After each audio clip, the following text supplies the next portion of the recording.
पक्षियों द्वारा नल के वस्त्र का अपहरण। बृहदश्वमुनि बोले, इस प्रकार नल बहुत दिनों तक क्षुधा से पीड़ित रही। एक दिन उन्होंने कुछ ऐसे पक्षी देखे जिनकी पांखें सोने की थी।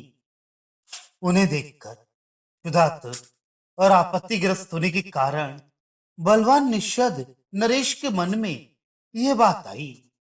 ये पक्षियों का समुदाय ही आज मेरा भक्ष्य हो सकता है और इनकी ये पांखें मेरे लिए धन हो जाएंगी। तदनंतर उन्होंने अपने अधो वस्त्र से उन पक्षियों को ढक दिया, किंतु वे सब पक्षी उनका वे वस्त्र लेकर आकाश में उड़ गए। उड़ते हुए उन पक्षियों ने राजा नल को दीन भाव से नीचे मुंह किए धरती पर नग्न खड़ा देख उनसे कहा, ओ खोटी बुद्धि वाले नरेश, हम पक्षी नहीं पासी हैं और तुम्हारा वस्त्र अपहरण करने की इच्छा से ही यहाँ आए थे। तुम वस्त्र पहने हुए ही वहां से चले आए थे, इससे हमें प्रसन्नता नहीं हुई थी।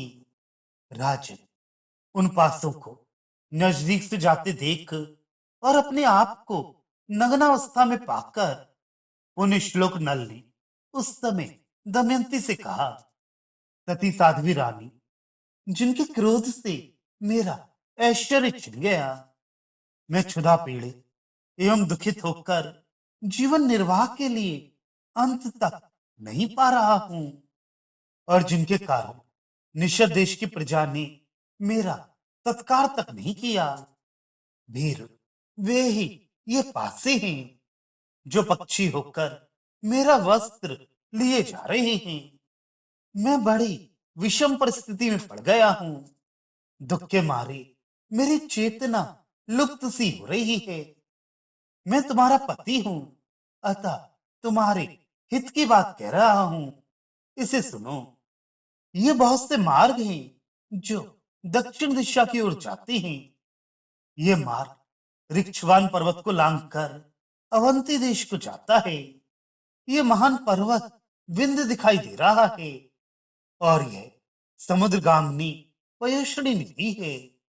यहाँ महर्षियों के बहुत से आश्रम हैं जहां प्रचुर मात्रा में फल मूल उपलब्ध हो सकते हैं।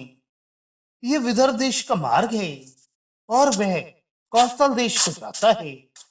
दक्षिण दिशा में इसके बाद का देश दक्षिणापथ कहलाता है। भारत, राजा नल ने एकाग्रचित्त होकर बड़ी आतुरता के साथ दमयंती से उपर्युक्त बातें बार बार कही।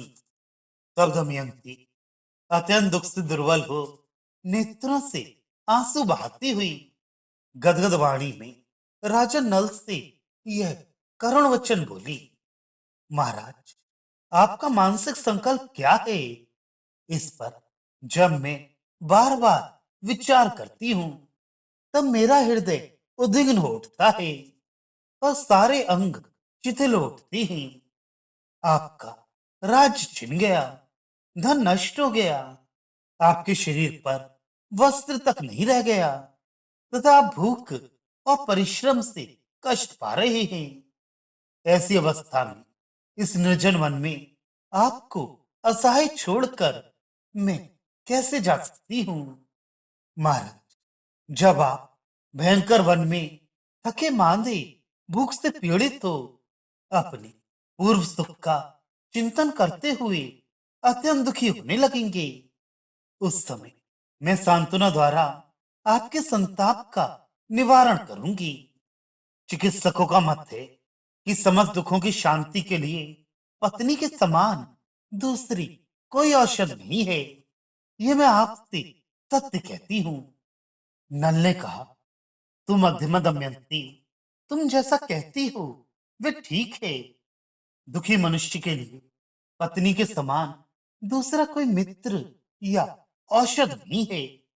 भीर, मैं तुम्हें त्यागना नहीं चाहता। तुम इतनी अधिक शंका क्यों करती हो? अनिंदते, मैं अपने शरीर का त्याग कर सकता हूँ पर तुम्हें नहीं छोड़ सकता।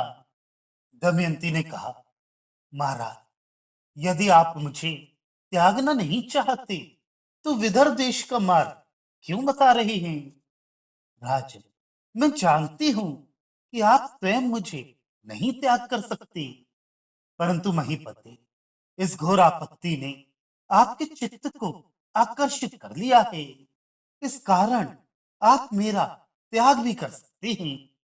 नरश्रेष्ठ, आप बार बार जो मुझे विदर्भ देश का मार्ग बता रहे हैं, देवोपमारे पुत्र, इसके कारण आप मेरा शोक ही बढ़ा रहे हैं। यदि आपका यह अभिप्राय हो कि दमयंती अपने बंधु बांधवों के यहाँ चली जाए, तो आपकी सम्मति हो तो हम दोनों साथ ही विदर्भ देश को चलें। मानव, वहां विदर्भ नरेश आपका पूरा आदर सत्कार करेंगे। राजन, उनसे पूजित होकर आप हमारे घर में सुखपूर्वक निवास कीजिएगा।